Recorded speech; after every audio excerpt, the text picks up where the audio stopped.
సరేరా, నీ భార్యతో నువ్వు సంతోషంగా ఉండు. నీ చెల్లి జీవితం ఏమైపోయినా నీకు అక్కర్లేదు. దీనన్న వల్ల అదితి ఇప్పటికీ పెళ్లి చేసుకోకుండా బాధపడుతోందిరా. దీనమ్మా బాబు మనల్ని 2-3 సార్లు అవమానించారు. అవన్నీ మర్చిపోయావా నువ్వు? నేనేం మర్చిపోలేదమ్మా. నేను అదితి కోసం ఏమైనా చేయాలనుకున్నాను, కానీ తనే తన లైఫ్ చూసుకుంటాను అంటుంది. అవునరా, మనం ఎవరం కల్పించుకోకపోయేసరికి దాని బతుకది బతకాలనుకుంటోంది. కాని తన బ్రదర్గా నువ్వు తనకి సపోర్ట్ చెయ్యాలి కదా. వారం రోజుల్లో అహల్య రాకపోతే అదితిని గౌతమ్కిచ్చి పెళ్లి చేస్తామని వాళ్ళు చెప్పారని అదితి చెప్పింది కదా. వారంలో అహల్యొస్తే అప్పుడేం చేస్తావురా? మీ చెల్లెల్ని ఇలాగే ఉంచుతావా? ఇదేమో ఏడుస్తూ కూర్చోవాలి, నువ్వు మాత్రం నీ భార్యతో సంతోషంగా ఉండాలి. అనవసరంగా దీని మాటలు నమ్మి తన వైపు వెళ్లకు, మారిపోకు. నీ చెల్లెల జీవితం బాగుపడిన తర్వాతనే మీరిద్దరూ కలవాలి. వెళ్ళా.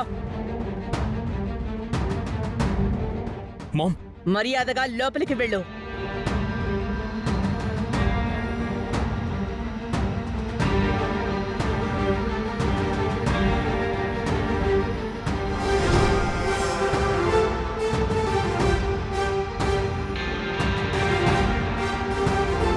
నువ్వేంటే ఇంకా నించున్నావు? వెళ్ళి ఆ గంగిరెద్ది అవతారం తీసేయ్. ఒక్కటి గుర్తుపెట్టుకో, ఎప్పటికైనా సరే నా కొడుకు నా మాటే వింటాడు, నీ మాట కాదు. అది చూద్దాం అత్తయ్య. ఎన్ని రోజులని మీ అబ్బాయిని మీరు కట్టడి చేస్తారో నేను చూస్తాను. ఆయనలో మెల్లగా మార్పు వస్తుంది. ఏదో ఒకరోజు ఆయన మిమ్మల్ని ఎదిరించి నాకు దగ్గరవుతాడు. ఆ నమ్మకం నాకుంది.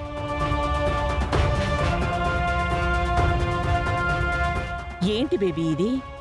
మొత్తం పరిస్థితులన్నీ మనకే ఎదురు తిరుగుతున్నాయి. ఎన్నడూ లేంది నందుగాడు నాకు రివర్స్ అయ్యాడు. ఆ శ్రావ్య కూడా నోరు లేస్తోంది. ఏదో ఒకటి చేసి శ్రావ్య నోరు మూయించాలి. నందుగాణ్ణి ఇంకా కట్టడి చేయాలి.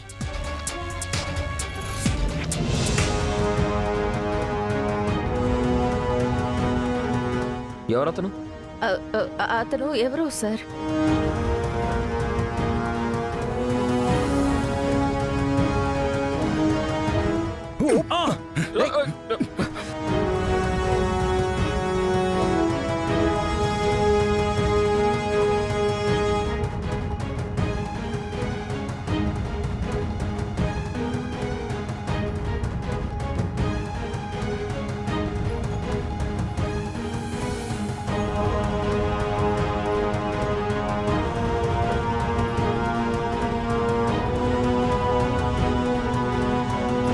ఇందాక అహల్య గారు బెనర్జీతోనే మాట్లాడారు,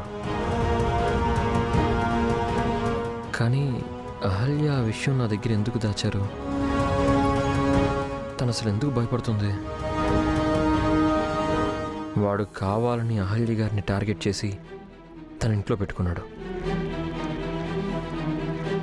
వాడింట్లో మాస్క్ దొరికింది కాబట్టి ఆ రోజు ఇంటికొచ్చింది వాడే. ఖచ్చితంగా వాడే. వాడసలు దేనికోసమో వెతుక్కుంటూ వచ్చాడు. దానికోసమే అహల్యని బెదిరిస్తున్నట్టున్నాడు. మరి ఆ రోజు వాడు ఒట్టి చేతులతో వెళ్ళాడు. అసలు వాడు ఆ రోజు ఏం తీసుకెళ్లాలనుకున్నాడు? వాడికి కావలసిన వస్తువులు ఈ ఇంట్లో ఏమైనా ఉన్నాయా?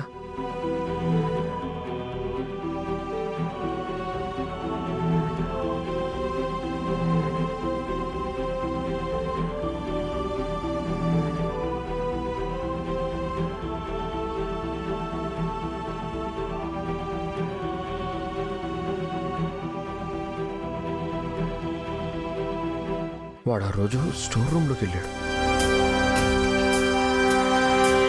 అక్కడి నుంచి ఏం తీసుకోకుండానే వెళ్ళాడు. అంటే స్టోర్ రూమ్లోనే ఏమన్నా ఉందా?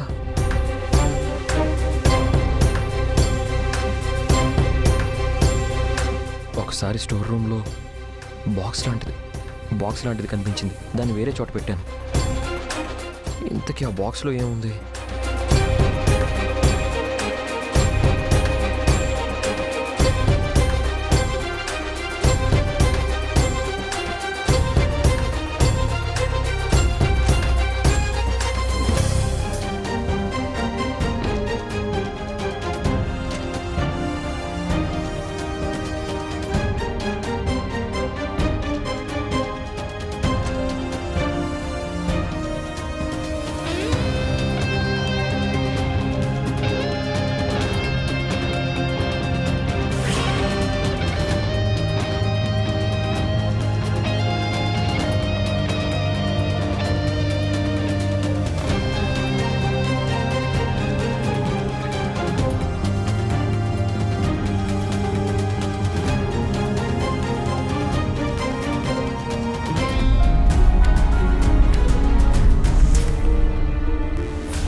ఇవేవో మిలిటరీ సీక్రెట్స్లో ఉన్నాయి.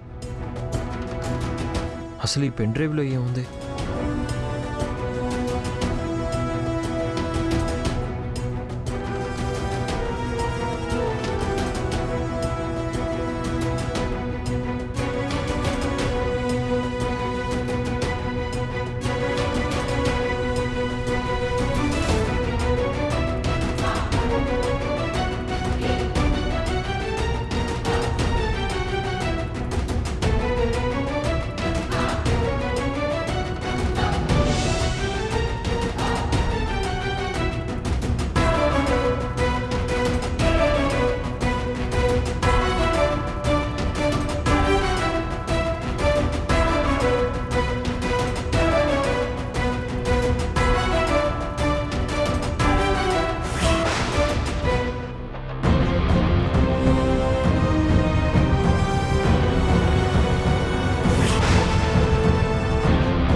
ఇదేంటి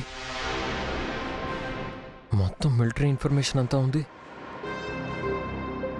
ఒకవేళ ఇది ఇందిరకి సంబంధించింది అయి ఉంటుంది. ఓ గాడ్, హష్! ఈ ఇన్ఫర్మేషన్ టెర్రరిస్టులకు అందిందంటే ఖచ్చితంగా దేశానికి ప్రమాదం. అవును,